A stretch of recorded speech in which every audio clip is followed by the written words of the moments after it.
Koppel, host of the Time for Coffee podcast, where you get firsthand career advice into the jobs and industries that interest you the most. And before we start today's show, I have a quick favor to ask you. If you haven't already, I'd be incredibly grateful if you give us a rating and a review on iTunes. And if you're like me, you need to do it now because you'll forget later and because it's the best way to help others who may be in search of career advice to find this free resource. So press pause if you haven't done it and do it right now. I'll wait. Thanks so much and enjoy today's show. Hey there, Java Junkies. Welcome back to another episode of T4C. If you're interested in breaking into the legal field, especially with respect to helping survivors of sexual assault, then this is the episode for you. Because my next guest is a lawyer and coordinating attorney at the New York Legal Assistance Group's Legal Health Division.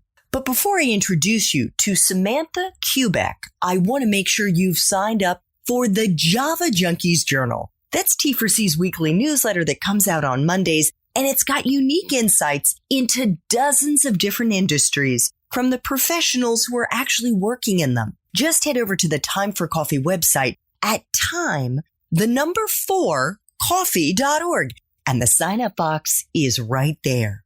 Now, my Java lovers, please grab your mug and take a chug of your favorite caffeinated brew, because it's time for another caffeinated career conversation. And my guest is Samantha Kubek, a coordinating attorney with the Veterans Initiative within the New York Legal Assistance Group's Legal Health Division. For those who may not be familiar with the New York Legal Assistance Group, also known as NYLAG or NYLAG, for the last 30 years, their dedicated staff has worked tirelessly to amplify the voices of individuals and communities experiencing poverty and to provide the highest quality free legal services to those who need an attorney.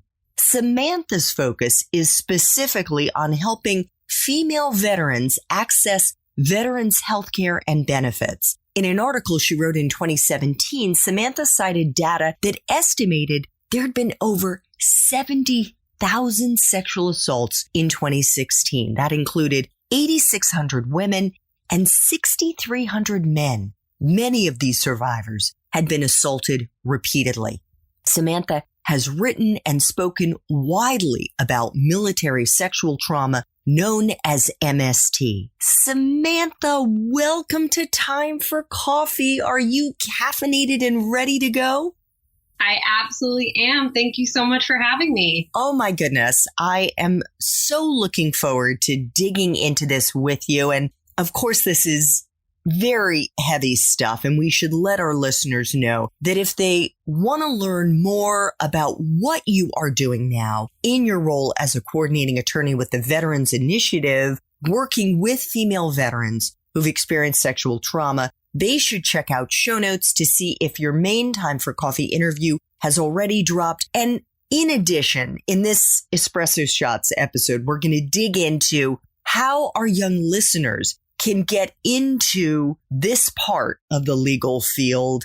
And maybe I should have even included a warning higher up that we may get into what some may consider to be graphic or disturbing subject matters. And if this is going to be too much for our listeners, this would probably be a good time to click off. So with that, Samantha, let's dive into our 10 espresso shots. The first question being, what entry-level jobs are available to young people who are interested in breaking into this field? Yeah, I think that, it's a little tricky with the legal field because to do the work of a lawyer, of course, it would require a bit higher level degrees and things like that. But for example, we have paralegals in our office who are just graduated from college, who are getting the experience of working alongside our clients, seeing the things they are going through and the legal issues that are causing difficulty in their lives, and really get a sense of what the day-to-day work is really like. Got it. And I know when you were in law school, of course, that requires an advanced degree, and you're getting the advanced degree. You were a legal intern in various capacities, working for different, whether it was New York Legal Assistance Group, where you work now, but you were working on the matrimonial and family law unit. You also worked for Her Justice, and you were also a research assistant. Absolutely. Absolutely. All of which were very important jobs to helping me get a sense of what issues my clients might be facing, how to do the job that I do every day now, how to be a good lawyer, how to be a good advocate. And I would say even there may be listeners who are curious about this type of work from outside of strictly being a lawyer. And there's plenty of advocacy work to be done out there, and organizations that do policy and advocacy work that may not require that legal degree. I interned with Amnesty International working on issues of sexual assault and things like that. So there are options both within and outside of the strictly legal profession. Great point. Thank you so much. Samantha, what is a useful hard or soft skill, or useful skills that fall into those buckets, that you look for in the young people that you hire? I think first and foremost, being a good listener and taking the time to listen to not only what your client says, but what others in the room are saying, and understanding. I think there's a myth often that lawyers have all the answers, but I think the best lawyers are the ones who know they don't know everything. Mm-hmm. I also think empathy is very important. Communication skills, both written and verbal, are very important, and writing skills in general. Excellent. What about someone's major as an undergrad? Is it a deciding factor to get into this field? And in other words, if they haven't studied, I don't know, women's studies or health-related issues or psychology, is it a deal breaker? Absolutely not. I did not study any of those topics that you just mentioned, or I didn't major in them, I should say. I have seen lawyers in my field who majored in sort of what one might expect for a lawyer, such as English or poli-sci. But I've seen lawyers who majored in biology or physics. So I don't think your major is at all a limiting factor at all. Excellent. Now, we know the answer to this next question. How important is it to have a grad school degree in order to succeed in this field? But I am curious. Yes, of course, if you want to be a lawyer, you need a legal degree. But are there any other masters or any other advanced degrees, Samantha, that you think would be interesting to pursue, that would be useful to have? I think I would say yes, and it would be a master's of social work. I think that so much of what public interest lawyers, and particularly those engaged in what's called direct services, which is when you are interacting with clients, it's very close to social work. There are absolutely different roles for a social worker and a lawyer, but having that understanding, having that added bit of education when it comes to relationships and how people respond to things like trauma are all skills that are hugely important. And I'm always slightly jealous when I see lawyers who got both, their MSW and their JD. Okay. And that makes an awful lot of sense. What about life experiences, Samantha? And you and I have had a wonderful conversation before we started this interview a number of weeks ago. And in it, you shared your personal experience with me. What do you think in terms of life experiences that our young listeners might be surprised to hear about, that would be useful for someone starting out in this field of helping survivors of sexual assault in the legal space? So I think there are tons of life experiences that could benefit you in this field that you wouldn't necessarily think of or expect. I think that times when you have had a job or an experience, it could be in school or at home, where you are responsible for balancing a lot of different things at once. You are learning skills that will be very helpful as a lawyer, balancing many, many cases and many different clients and their needs and their wants. I think any kind of customer service related job someone might have had can be hugely important. Waitressing, baristaing, retailing, all jobs where you're having interactions with people. You are probably making some mistakes and having to figure out what to do once you've made them.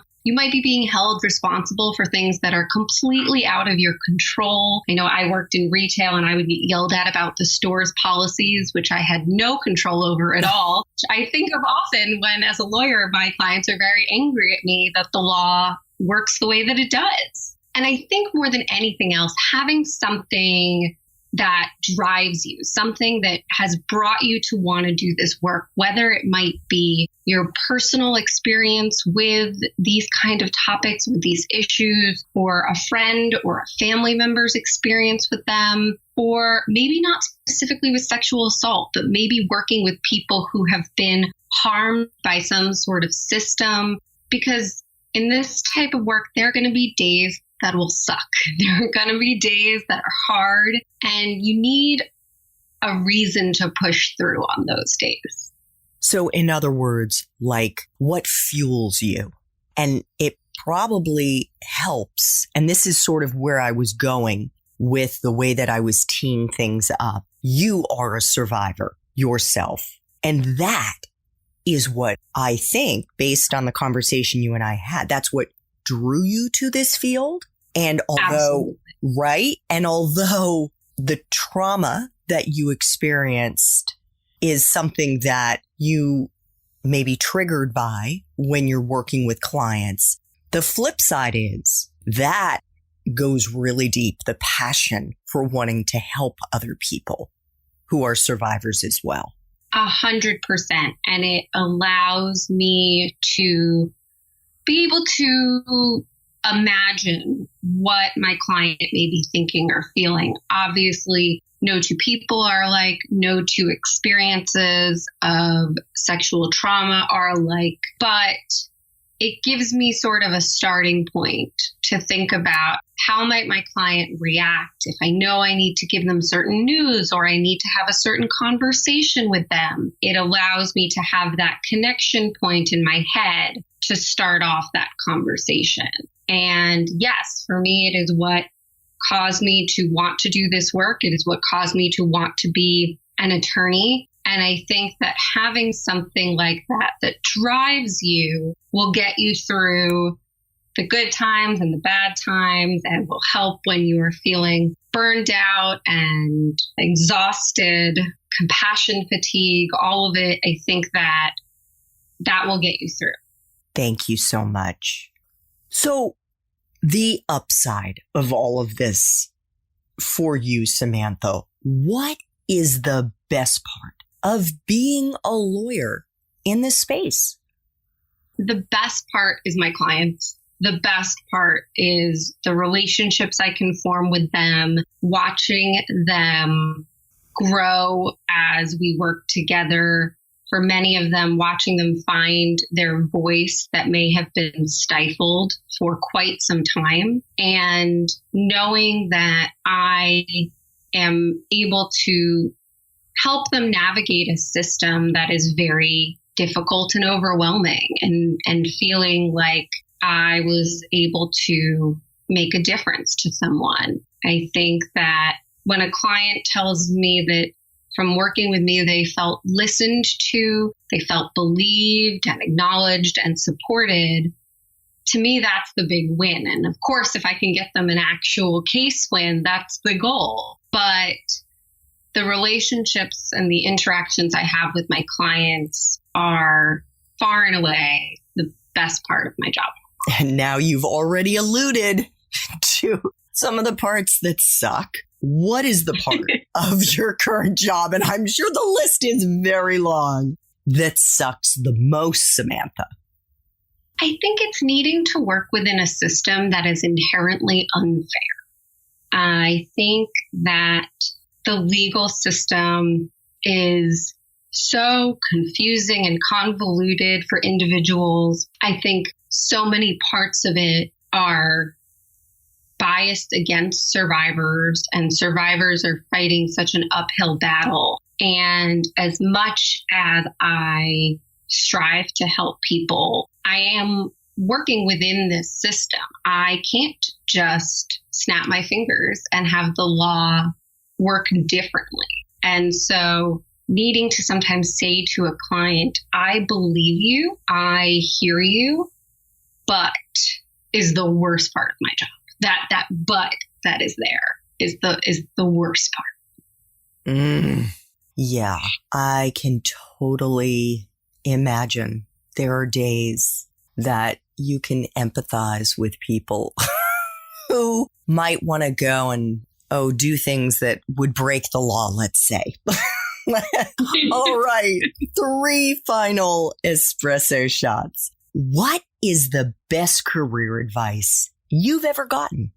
I think the best career I got, I would almost say it was life advice, but I think about it a lot in my career. And it was from my mom, actually. And when I was graduating law school, or I was in law school and figuring out what I was going to do next. And I was very worried. It felt like I was making this big decision that, would decide my career forever and ever and ever. And she told me that there's no decision you can ever make aside from the decision to raise a child that is a permanent decision. Everything else, you can change your mind. And it's completely true. You are not choosing your forever career.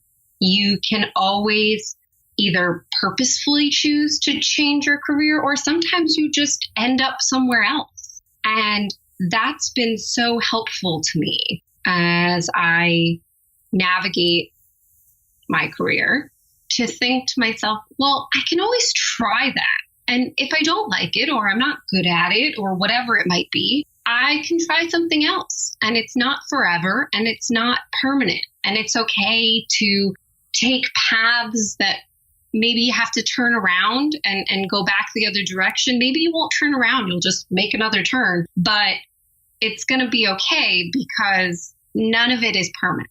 100%.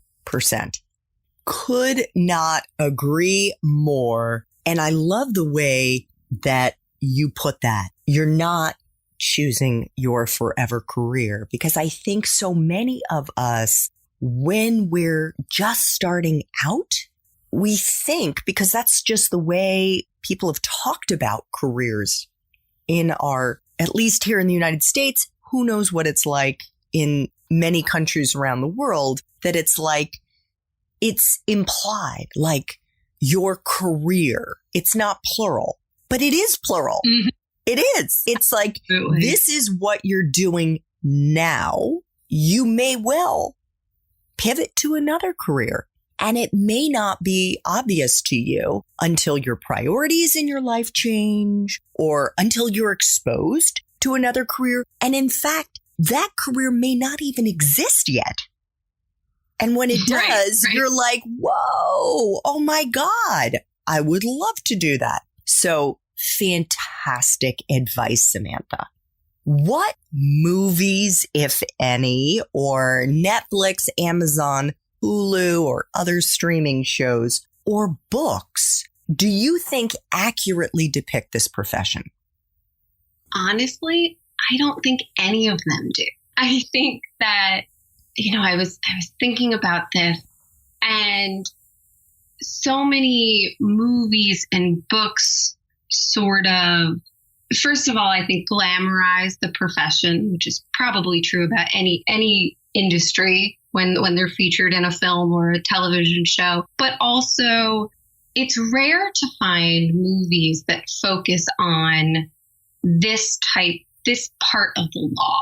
I think we see a lot of movies and television shows about big corporate firms and attorneys, and we see a lot of courtroom dramas and things like that. And it's all very different from the day-to-day work and the actual reality of the job. So I'm not sure that any of them have really got it right. I was just thinking, what is that show? They've got all those spin-offs, Bump Bump, with the Bump Bump. Is it new? SVU? Yes. First of all, have you ever watched any of them? Absolutely. Yeah. And do you think any of them might provide a window into what you do? I think there are moments, right? I think there are moments in some of these movies and television shows where you're watching them and you go, that's what it's like. That's what it's like. And I think, for example, with SVU, there are times when I watch that show more focuses on the police side of it. Yeah. But when I watch them interacting with a survivor, and when you see how survivors are so different and respond differently to trauma and to their experiences, and some want to bring their case to court and want to have their voice heard and all of that, and some want nothing to do with the process. I think that reality is correct. I think that watching, you see in those shows burnout and compassion fatigue, and how this can sometimes be vicariously traumatic and all of those things. So I think there are definitely elements to these shows that show a hint of the day-to-day, while also being sort of fantastical versions of what this would be like. Got it. Fair enough. Final espresso shot. What would Java junkies be surprised to learn about your profession, Samantha? So I'm going to take this one a little broader and say about the legal profession in general. I think that most people would be surprised at how one has to be empathetic and flexible, how so much of what we do at times feels almost like therapy. I think that many people have this idea that lawyers are heartless and transactional people, and they just go through, they consult their legal books and the law tells them what to do, and that's what they do. And I think you need to be the opposite to do this job well. You have to be willing to let your client help shape the direction of the case. I believe that my clients this is their story. This is their experience. This is their life. And so I let them guide me in what we're trying to do and how we're going to try to do it. And so I think that's not what people think of when they think of lawyers. And yeah. Yeah. And I think that speaks to the very beginning of our discussion when I asked you about a useful hard and soft skill, and you were talking about the importance of empathy, of course, soft skill, and the ability to listen and really be a good listener. We should let our listeners know we're doing this interview. I think you're in New Jersey, and clearly that was was that like a garbage truck that was backing up during your answer? Sure. Garbage truck or what, but there's definitely someone backing up outside the window. Okay. Samantha, I want to thank you so much, first of all, for the work that you're doing, and also for sharing how our young listeners who may feel equally passionate about this subject and have the fortitude to dive into it in a professional sense, learn how to do that. And thank you so much for making time for coffee today with me and the T4C community. This was a really interesting conversation. Absolutely. Thank you so much for having me. Thanks so much for listening to this latest episode of T4C. And if you're interested in learning more about my coaching services for confused college students and recent grads, feel free to check out the Time for Coffee website under the coaching tab at time4coffee.org or text me at 202-236-5712. That's 202-236-5712.